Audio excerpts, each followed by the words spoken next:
Graça e paz a todos os irmãos e amigos do grupo Intercessores, tanto no WhatsApp como no Facebook. Nós estamos hoje apresentando mais um vídeo a vocês para ministrarmos a lição de número 13 do domingo 3/7/2016, no caso domingo próximo, que tem por título Ressurreição e Vida, certo? Essas lições elas são da revista do segundo trimestre do ano 2016, a revista Compromisso, que tem por título Sim, Ele é o Cristo.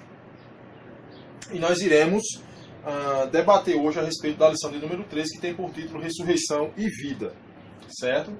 Então, o primeiro ponto da lição nos diz assim: Jesus entre os mortos, silêncio na terra.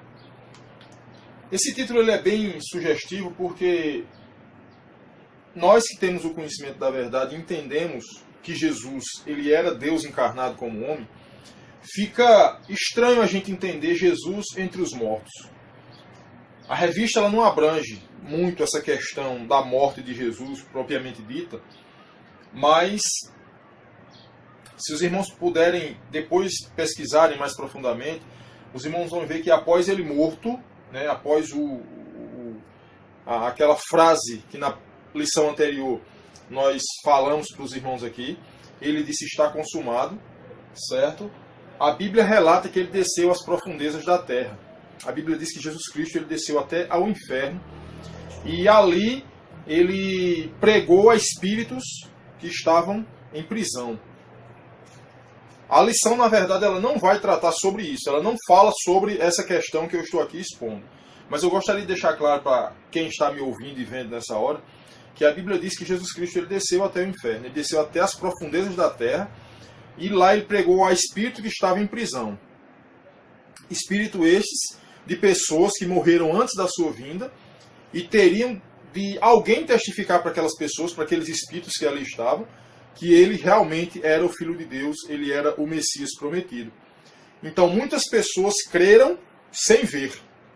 Então por esse motivo ele teve de pregar a esses espíritos, ele teve de falar a esses espíritos que estavam em prisão, para assim dar oportunidade a todos com relação à salvação, certo? Então só para a gente começar a entender essa questão de Jesus entre os mortos, silêncio na terra. O primeiro ponto da lição diz assim: tudo está em silêncio. Morreu o Messias. O príncipe, o filho do homem, o rei dos judeus, o Deus encarnado está sepultado. Estes capítulos nos apresentam um registro de característica ímpar do cristianismo. A ressurreição do Cristo, o nosso Cordeiro Pascual. Ele cumpriu 3 cargos mais importantes que poderiam existir para o povo de Israel no Antigo Testamento: o profeta, o rei e o sacerdote. Esses 3 ofícios eram distintos: profeta, rei e sacerdote.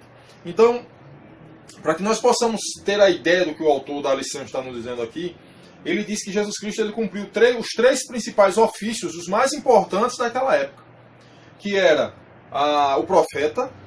Jesus Cristo ele foi um profeta, rei e sacerdote. Então, no próximo ponto, nós vamos ver o seguinte: esses 3 ofícios prefiguram a própria obra de Cristo. A própria obra de Cristo. Jesus preenche esses 3 ofícios do seguinte modo. Então, vou apresentar para vocês os 3 modos em que Jesus Cristo ele é apresentado nas Escrituras Sagradas como profeta, como rei, como sacerdote. Como profeta, transmite-nos a palavra de Deus. Ele veio simplesmente, como ele mesmo disse, eu vim buscar e salvar aquele que se havia perdido. Se os irmãos puderem ver na lição anterior, nós vimos que um ladrão estava na cruz ao lado dele. E aquele homem teve a condição de se salvar no último sopro de vida, no último instante de vida. Então Jesus Cristo ele veio transmitir a palavra de Deus, ele veio salvar a humanidade, certo? O segundo ponto, ele veio como rei, governa a igreja e o próprio universo. Governa a igreja que somos nós e o próprio universo como Deus. A Bíblia diz que ele era Deus encarnado quando estava aqui na terra e ele é Deus ainda hoje. E o terceiro ponto, como sacerdote. Ele mesmo é o sacrifício oferecido. Estamos no epílogo do Evangelho de João, no final do Evangelho de João. Podemos tirar lições distintas na morte de Cristo. Então, Jesus ele veio como profeta, ele veio pregar a palavra de Deus, certo? Jesus ele veio como rei, veio governar a igreja, ele veio ser o cabeça da igreja, como a própria palavra diz, e do próprio universo, certo? Quando a Bíblia diz que todas as coisas foram feitas por ele, para ele e por intermédio dele. Porque dele e por ele são todas as coisas. Então, ele é rei que governa a igreja e o próprio universo. E sacerdote, porque o sacrifício dele foi o único sacrifício que remiu os pecados, que perdoou os pecados da humanidade. Então, a morte de Cristo foi, 2 pontos aqui para a morte de Cristo, certo? Substitutiva e voluntária, certo? Lá em João 10, 14 a 18, diz assim: eu sou o bom pastor, conheço as minhas ovelhas, e elas me conhecem. Assim como o Pai me conhece, e eu conheço o Pai, e dou a minha vida pelas ovelhas. Tenho outras ovelhas que não são deste aprisco. É necessário que eu as conduza também. Elas ouvirão a minha voz, e haverá um só rebanho e um só pastor. Por isso é que meu Pai me ama, porque eu dou a minha vida para retomá-la. Ninguém a tira de mim, ninguém me mata, no caso. Como existia aquela questão lá, quem matou Jesus, foram os judeus ou foram os romanos? Nenhum dos dois. Ele mesmo tirou a sua vida, ele se entregou. Mas eu a dou por minha espontânea vontade. Tenho autoridade para dá-la e para retomá-la.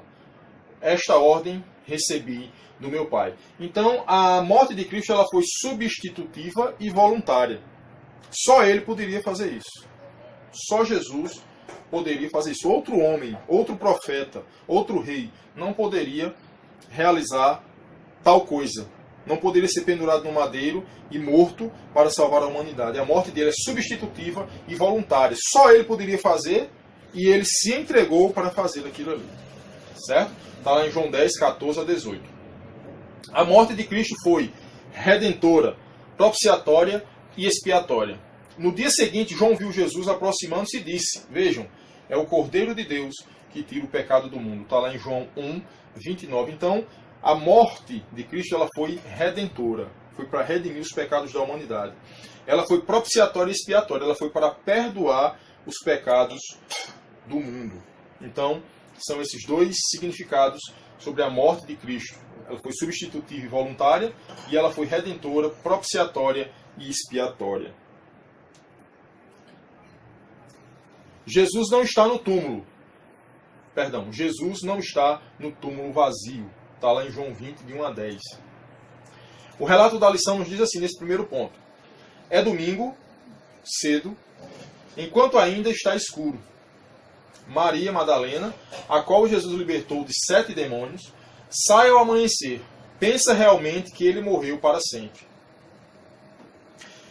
Vamos ver daqui para frente, nesse ponto da lição. Eu vou excluir Maria Madalena. Eu vou excluir Maria Madalena. Vou colocar os discípulos. Esses homens passaram aproximadamente 3 anos juntos com Jesus. 3 anos andando ao lado de Jesus. E Jesus continuamente ele dizia: eu vou morrer, eu vou ser entregue para a morte, mas no 3º dia eu vou ressuscitar. E o mais interessante é que muitos deles, ou todos eles, eu posso assim dizer, não acreditaram. Não acreditaram naquilo, não acreditaram numa ressurreição. E nós vamos ver ao decorrer da lição. Os judeus também pensavam que ele estava morto para sempre. Aliás, ainda hoje existem pessoas que pensam que ele ainda está morto. Contudo, há uma surpresa para ela e um susto para os soldados. Da sepultura saiu. Ela corre, avisa Pedro e João. Eles correram até o túmulo e constataram que realmente estava vazio. Então, existe, aquela passagem bíblica quando fala que um anjo veio, removeu a pedra, os soldados que estavam lá desmaiaram, e Jesus Cristo ressurgiu. Quando ela chega no sepulcro, ela, na verdade, encontra o túmulo vazio. Encontra. E ela pensa, na verdade, ela não pensa na ressurreição. Ela pensa que roubaram o corpo de Jesus. Ela não pensa na ressurreição, ela pensa que roubaram o corpo dele. Certo? Podemos observar 3 pontuações diferentes diante do túmulo vazio.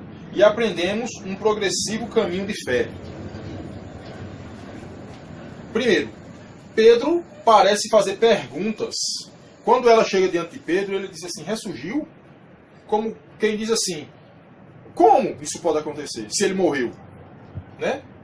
Meu Deus, ressurgiu? Ele ficou em dúvida com relação àquela afirmação que Maria Madalena tinha feito. O segundo ponto, João entrando no túmulo. Ele viu e creu. Ele precisou ver para crer. E nós, muitas vezes, nós estamos bitolados a atribuir a questão do não crer somente a Tomé. Né? É tanto que as pessoas hoje têm um costume de dizer assim, você é igual a São Tomé, só acredita se ver. Mas não foi só ele que acreditou vendo, não. Certo? Muitos discípulos antes dele, antes de saberem da notícia, muitos discípulos também só acreditaram porque viram. João foi um deles. Entra no túmulo, ele viu e creu. Ressurgiu. E ele expressa a palavra aleluia como uma confirmação que Jesus Cristo teria ressuscitado dentre os mortos. Mas também duvidou. Ele precisou entrar no túmulo para realmente constatar que ele tinha ressurgido dos mortos. Terceiro, Maria Madalena insiste depois. Ressurgiu. Sim, ressurgiu. Então ela, na verdade, ela foi quem, vamos dizer assim, incentivou os discípulos e disse, não, realmente ele ressuscitou. Ele não vinha dizendo anteriormente que iria ressuscitar, ele ressuscitou. Mas muitos dos seus discípulos, eu posso dizer a sua maioria ou a sua totalidade, não acreditaram que Jesus havia ressurgido. Jesus entre os homens, está lá em João 20, de 11 a 18. Os discípulos voltam para casa.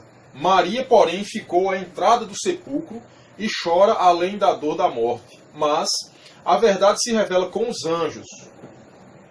Todavia, falaram que ele morreria e ressuscitaria. Bom ver isto. O próprio Deus não permite que as circunstâncias seguem as realidades espirituais. A voz inconfundível do Mestre dissipa a ideia errônea da identidade e ela lhe dá o verdadeiro título, Rabone, o mesmo que Rabi, ou Mestre. Agora que aconteceu os fatos ocorridos, passado o horror, instalada a vitória sobre a morte, ouve dele mesmo que deve procurar seus irmãos e contar o Evangelho, a boa notícia. Então ele mesmo diz, ela na verdade, quando viu Jesus, ela disse assim, vou fazer o quê? Ele disse, não, você vai correr, você vai lá, corra, vá lá onde seus irmãos estão, onde os meus discípulos estão, e avise que eu ressuscitei. Jesus disse, não me segure, ela queria abraçar Jesus, pois ainda não voltei para o Pai. Vá, porém, a meus irmãos e diga-lhes, estou voltando para o meu Pai, e Pai de vocês, para meu Deus e Deus de vocês. Temos repartido a ressurreição de Cristo a outros? Uma coisa que me chama a atenção é que quando nós falamos em não acreditar na ressurreição de Cristo, em não acreditar que Jesus ressuscitou e está vivo hoje, nós só atribuímos aos judeus. Que os judeus, na verdade, ainda hoje, eles esperam o Messias, eles esperam aquele que irá redimir a Israel. Eles não acreditam que Jesus, na verdade, foi o Messias, que ele era o Messias, que ele era o Deus encarnado. Eles não acreditam. Mas eu gostaria de dizer a vocês que existem pessoas, fora os judeus, brasileiros, ingleses, franceses, enfim, de todo mundo, que também não acreditam na ressurreição de Jesus. Existem pessoas que acreditam que ele foi um profeta, existem pessoas que acreditam que ele foi um grande homem, um grande líder, mas não acreditam que Jesus foi Deus e que ele era Deus encarnado. Que ele é o Deus Todo-Poderoso. Muitas pessoas não acreditam nisso aí. Mas, na verdade, eu sempre digo o seguinte, que independentemente de eu crer ou não, independentemente de eu aceitar ou não, ele continua sendo Deus independentemente da minha aceitação ou da aceitação de muitos que tem por aí. Jesus entre os apóstolos. Está lá em João 20, de 19 a 31. Após o episódio no caminho de Emaús, dá a entender que assim como Jesus desaparece à vista dos dois discípulos, iam dois discípulos caminhando, Jesus aparece no meio deles e depois desaparece, aparece repentinamente naquela mesma final de tarde dominical aos 10 apóstolos trancafiados no medo. Tomé não estava, duvidou. Não só ele, todos descreram, a ponto de Jesus os censurar pela incredulidade. Todos os discípulos, eles não acreditaram, certo? Uma semana mais tarde, Jesus se dará a ver Tomé, e este declara, Senhor meu Deus, meu. Jesus repreende a todos numa sentença a Tomé. Porque me viu, você creu? Mais felizes os que não viram e creram. Então Jesus está dizendo o seguinte: rapaz, eu tive com vocês esse tempo todo. Eu disse a vocês que iria ressuscitar. Eu disse a vocês que iria voltar para o meu Pai. Eu disse a vocês que iria dar uma missão a vocês. Eu disse a vocês que eu iria estar com vocês novamente. E vocês não acreditaram nisso. Mas felizes são aqueles que não viram e creram. Sabe quem são esses? Somos nós. Nós nunca vimos a Jesus. Nós não presenciamos a vinda dele aqui nessa terra, a primeira vinda dele aqui na terra. Nós não estivemos com ele, mas nós cremos que ele morreu, ressuscitou e está vivo e um dia vai voltar para buscar a sua igreja. Contudo, Jesus fica com eles, instrui, encoraja e dá do seu Santo Espírito. Jesus permanece com eles, dá algumas instruções e sopra, sobre eles o Espírito Santo. Jesus demonstra toda a misericórdia, longanimidade e benignidade para com os seus seguidores incrédulos, desobedientes e duros de coração. Olha a pergunta: somos crentes sem duvidar? A Bíblia diz que aquele que duvida é semelhante à onda do mar, que ela uma hora está desse lado, outra hora está desse lado, uma hora ela estabiliza, outra hora ela se move, outra hora desaparece, outra hora aparece. Então Jesus diz que há uma inconstância. Aí eu pergunto: somos crentes sem dúvida? Realmente acreditamos no Messias enviado por Deus? Realmente aceitamos que ele veio ao mundo? Realmente aceitamos que ele morreu e que ele ressuscitou e que está vivo hoje? Realmente aceitamos que ele veio ser a causa de uma eterna salvação para todos os que lhe obedecem? Precisamos ver. Se não acreditamos, somos crentes sem duvidar. Isso é muito bom. Mas se nós somos crentes e temos alguma dúvida a respeito de Jesus Cristo, ou daquilo que foi feito, ou daquilo que ele mandou se fazer, precisamos rever os nossos conceitos como crentes nos dias atuais. Jesus na praia. Venham, discípulos. Está lá em João 21, de 1 a 14. Olha o interessante aqui. Pedro voltou a pescar. 3 anos havia se passado desde o primeiro encontro de Pedro com Jesus. Lembram lá que quando Jesus foi escolher os discípulos, encontrou Pedro pela primeira vez na praia? Possivelmente nesse mesmo local que ele encontra novamente. De agora em diante serás pescador de homens, Jesus tinha dito há 3 anos atrás. Aceitou e foi testemunha de inúmeros milagres, preciosos ensinos e indescritíveis manifestações de amor. Mas agora Pedro voltou a pescar. Está lá no verso de 1 a 9. Vejam a inconstância. O que eu fico pensando, e eu gostaria de expor meu pensamento aqui, é que existem muitas pessoas que são chamadas,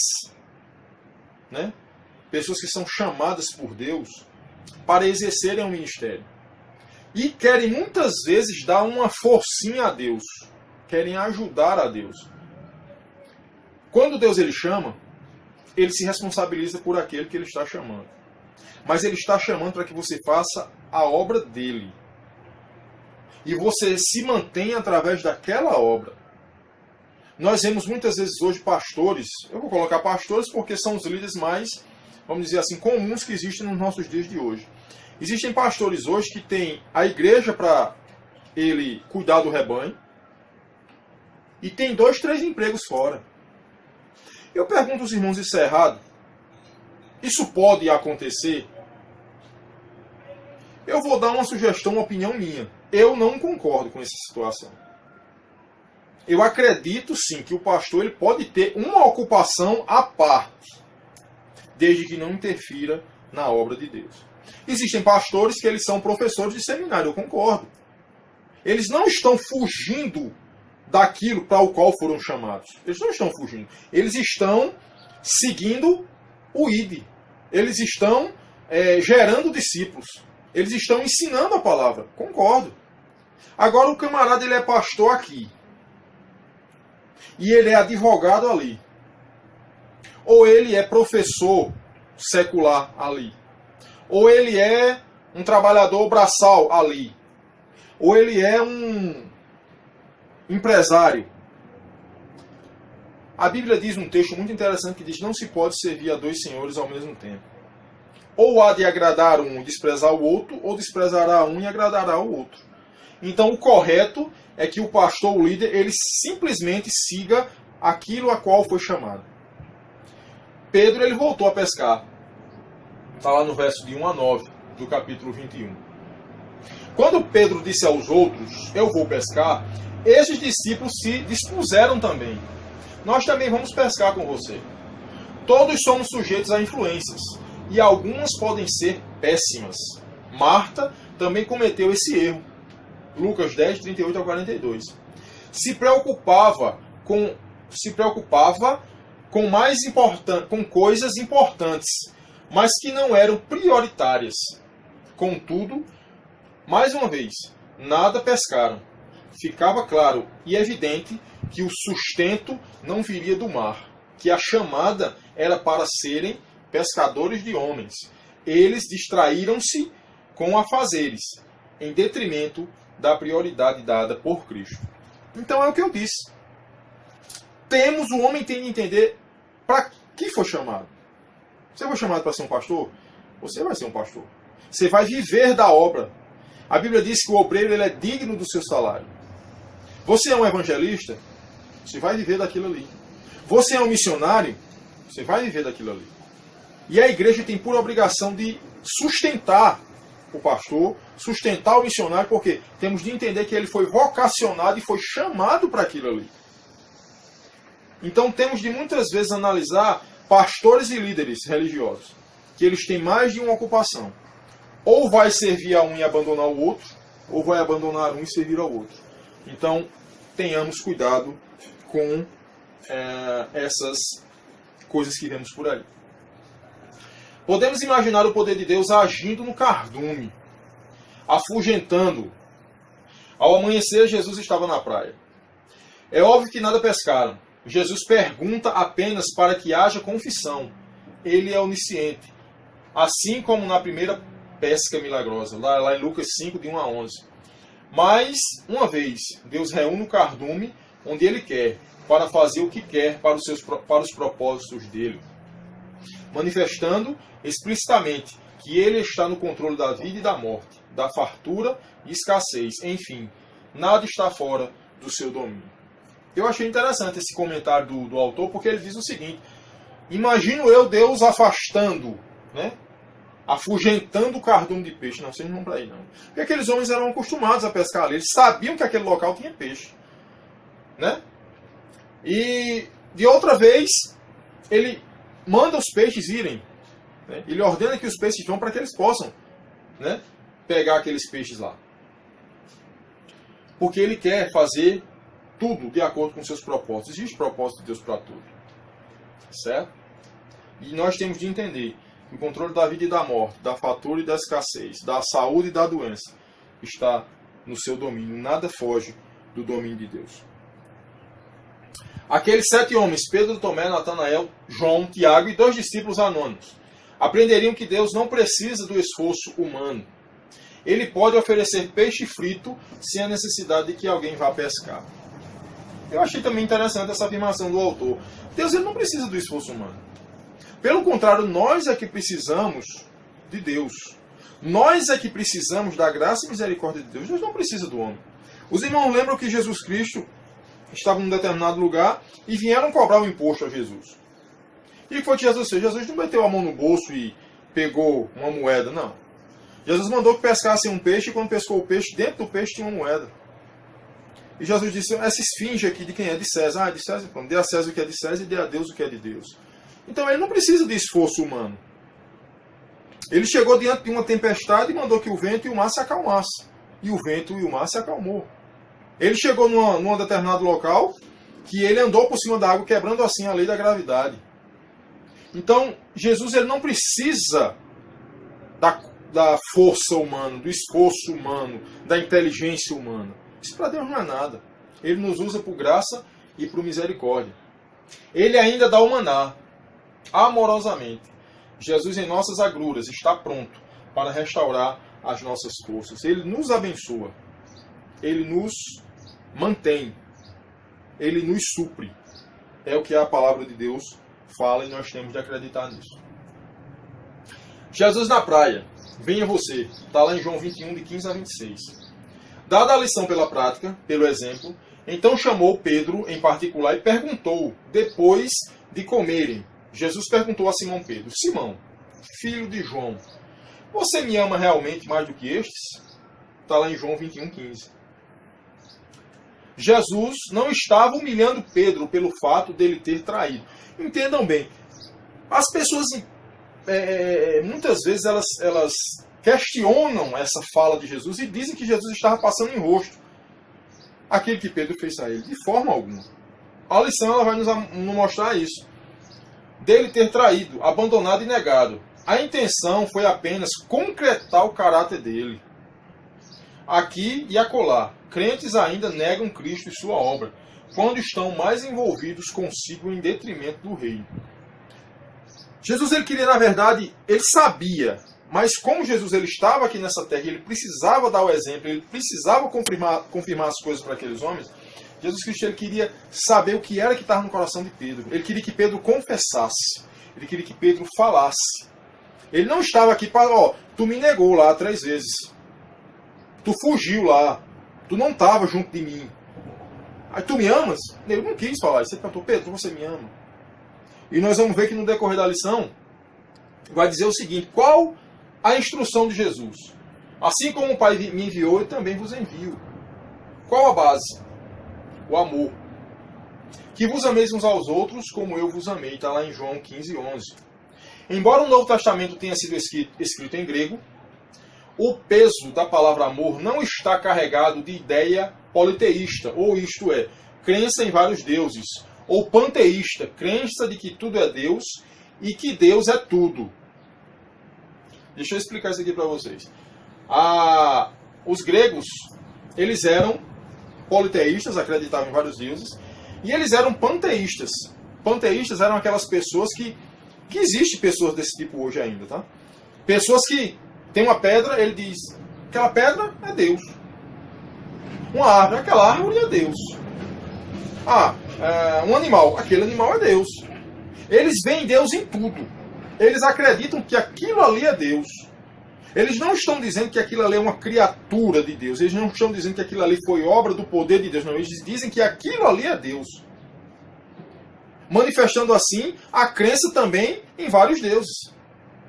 Por isso que na Índia nós podemos ver que a vaca ela é considerada sagrada, porque eles são panteístas, eles acreditam que a vaca é Deus. E existem outras religiões que acreditam no porco, acreditam em cobras, acreditam em outros tipos de animais, acreditam em vegetais, dizem que os vegetais são Deus, enfim, crenças panteístas. Mas na transliteração do pensamento judeu, na linguagem grega, a palavra hebraica para amor é ahava, isso em hebraico, que vem da raiz rav, verbo dar, porque Deus amou, o amor ágape, de Deus, o mundo de tal maneira que deu. Aqui está a força da transliteração, amor, igual a rav, o seu filho unigênito, está lá em João 3,16. Amor no conceito bíblico é ação, conduta, prática e atitude.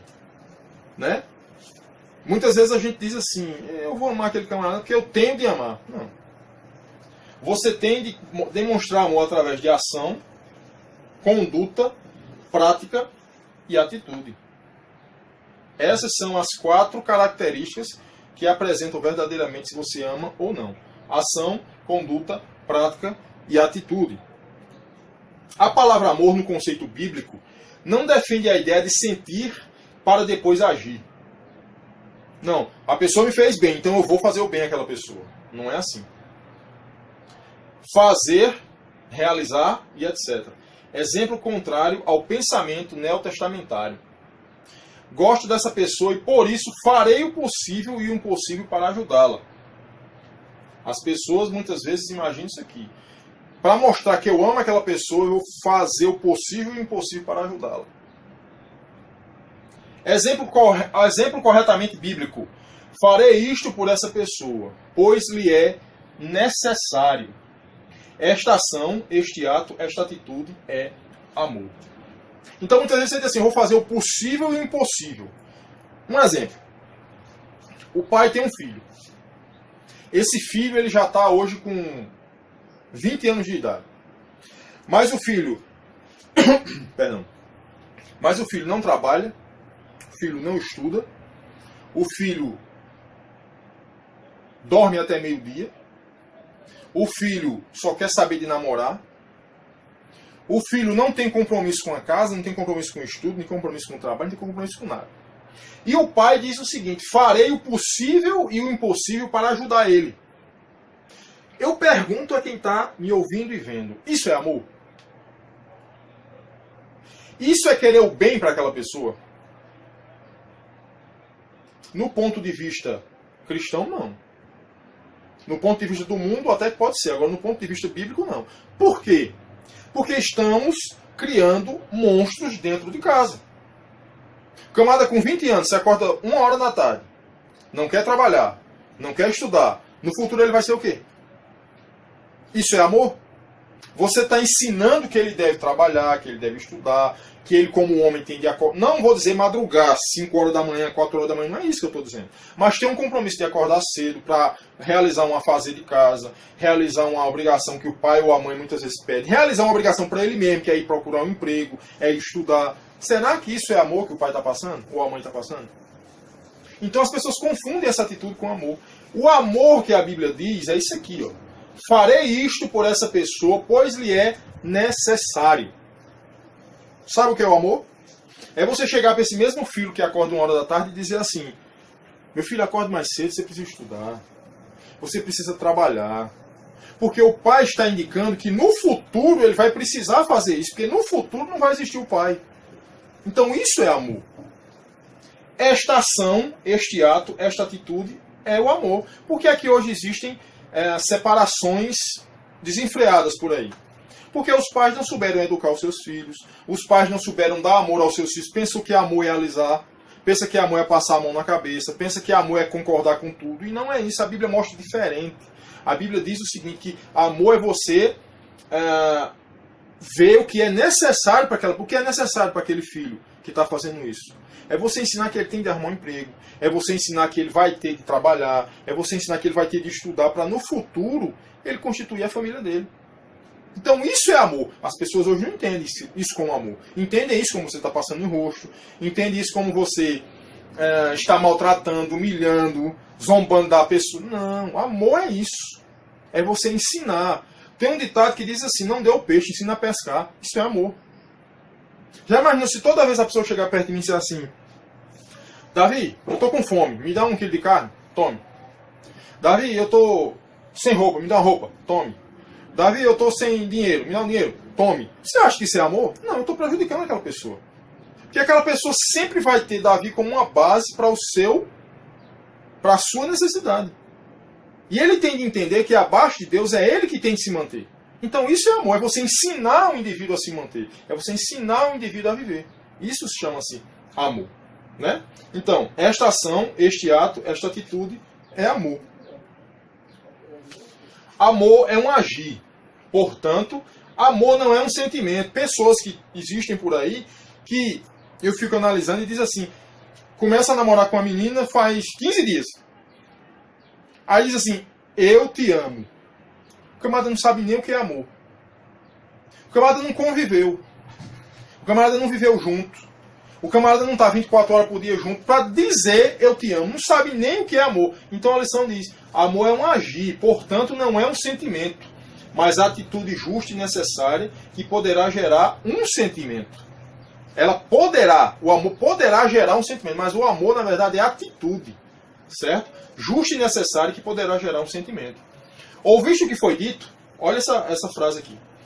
Jesus falando, amarás o amor ágape, o teu próximo e odiarás o teu inimigo. Olha o que foi que Jesus disse. Eu, porém, vos digo, amai o amor ágape, os vossos inimigos, e orai pelos que vos perseguem. Está lá em Mateus 5, 43 e 44. Se amor fosse um sentimento, quem era que conseguiria fazer isso aqui? Se amor fosse um sentimento, como muitas pessoas imaginam, como era que alguém conseguiria fazer isso? Você amar um inimigo seu. Você falar bem daquela pessoa que está falando mal de você. Se amor fosse um sentimento, como era que você ia fazer isso? Então, a lição ela nos mostra essa intensidade do amor. Ela nos mostra o que Jesus falou sobre o amor. Está lá em Mateus 5, 43, 44. Jesus não está ensinando gostar do inimigo. Jesus não está mostrando gostar do inimigo. Suspirar de alegria por ele. Mas, se o teu inimigo tiver fome, dá-lhe de comer. Se tiver sede, dá-lhe de beber. Porquanto, agindo assim, amontoarás brasas de fogo sobre a sua cabeça. Está lá em Romanos 12, 20. Quando Jesus fala isso aqui, ele quis dizer o seguinte: eu não estou dizendo que é para você suspirar pelo seu inimigo, não. Eu não estou dizendo que é para você, quando vê seu inimigo, seus olhos encherem de alegria. Não é isso, não. Ele está querendo dizer o seguinte, que na necessidade dele, mesmo ele sendo seu inimigo, você tem de mostrar amor. Que não é o sentimento que as pessoas dizem por aí. É a atitude, é a ação. Se o teu inimigo tiver fome, dá-lhe de comer. Se tiver sede, dá-lhe de beber. Agindo dessa forma, amontoarás as brasas de fogo sobre a sua cabeça. Então isso é amor. As pessoas interpretam o amor de uma forma diferente. Mas o amor que a Bíblia fala que Jesus ensinou é esse. Nossa conclusão. Pedro entendeu a mensagem de Jesus. Transbordar o amor de Deus até ele chegar a outras pessoas. Pedro deixou as redes. E os apóstolos também. Mas foi a questão ágape ou filos. Mas entender que quando amamos, agimos, enfrentamos, damos a própria vida, entregamos todos os bens. Não negamos, não fugimos. Tu me amas? Como ele perguntou a Pedro, o amor ágape. Pedro respondeu, amo, filos. Tu me amas? Ágape. Pedro respondeu, amo, filos. Perguntou a terceira vez, tu me amas? Filos. Sim, amo, filos. Então, pratique. Se fosse necessário, Jesus perguntaria mais de 30 vezes até Pedro entender que quem ama faz, quem ama não nega, quem ama não foge, quem ama não volta atrás. Essa é a mensagem de Jesus para a vida. Aqui teve um erro, mas é a vida. Abra a porta e viva na dependência do Cristo. Foi esse o convite de Cristo à Laodiceia. Apocalipse 3, 14 a 22. É possível recomeçar, avançar e nunca mais parar. Segue-me tu. Então, meu prezado irmão, amigo que me acompanha nos vídeos que sempre a gente está postando na internet, Jesus ele amou. Amou a humanidade de tal maneira, lá em João 3,16 diz, porque Deus amou o mundo de tal maneira que deu o seu Filho unigênito. Unigênito significa o único e primeiro. O primeiro e único. Para que todo aquele que nele crê não pereça, mas tenha a vida eterna. Então, Jesus ele veio, morreu, entregou a sua vida, ressuscitou, e antes de partir para o céu ele disse, amai-vos uns aos outros, assim como eu vos amei. Muitas pessoas pensam que para hoje demonstrar que são crentes, é preciso falar em línguas estranhas, é preciso entregar um dízimo alto na igreja, é preciso saber pregar, é preciso orar demais, é preciso... Não, a Bíblia diz o seguinte, nisto conhecerão que sois meus discípulos, é Jesus dizendo, se vos amardes uns aos outros. Então o cartão de visita, a vitrine do crente, a vitrine do cristão, é o amor. E vamos entender esse amor. Esse amor não é aquele que alisa, não é aquele que passa a mão na cabeça, não é aquele que encobre imperfeições, não. O amor é aquele que diz, rapaz, você errou. Mas eu estou aqui para lhe ajudar a consertar. O amor é aquele que quando nós erramos, outra pessoa vem e diz, rapaz, eu estou aqui para lhe ajudar, eu lhe perdoo. Amor é isso. Mas vocês têm de estar pronto a ajudar sempre para que outras pessoas possam chegar ao conhecimento desse Cristo e possam ser salvos e possam um dia morar no céu para a glória de Deus. Então essa foi a nossa lição de hoje. A ressurreição e vida, certo? No próximo, essa lição é para o dia 3, agora no próximo domingo, 3/7/2016. No próximo domingo, né, nós estaremos com uma nova revista Compromisso.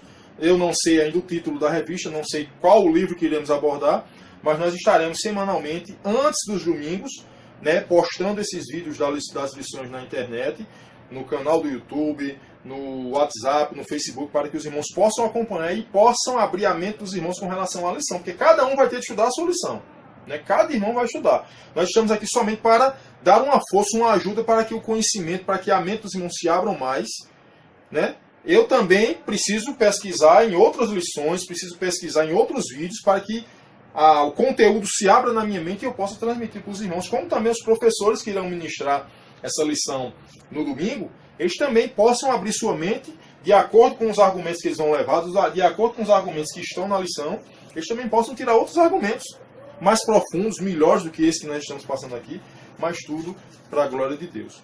Então, eu peço a você que vê esse vídeo aí no YouTube, que você possa clicar lá em gostei, isso ajuda bastante, tá bom? Então, eu agradeço a atenção de todos. O próximo vídeo já será com relação à próxima lição, a primeira lição, na verdade, do terceiro trimestre da revista Compromisso do ano de 2016. Que Deus nos abençoe, que nós possamos ter uma vida que honra e glorifique o nome de Deus, que Ele nos abençoe.